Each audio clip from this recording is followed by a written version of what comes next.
What can we lift and how much weight can we lift with polyurethane foam? Well, the process of concrete lifting itself, mainly we're dealing with concrete slabs. So you have your horizontal slab and you're injecting material underneath of it. Now, we can lift those no problem, and those entail your everyday, your patios, your driveways, your walkways, commercial warehouse floors, stuff like that. Like, this foam has a potential to lift thousands and thousands of pounds per square foot. Examples of things that we can't lift might depend on the structure type itself.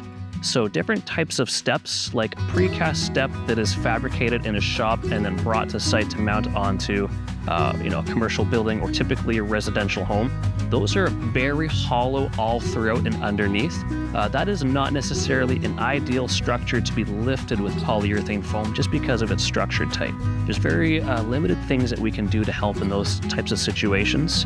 Another example of things that is not necessarily able to be lifted, especially with foam, it doesn't really matter the material here. Again, the structure type is like foundation walls.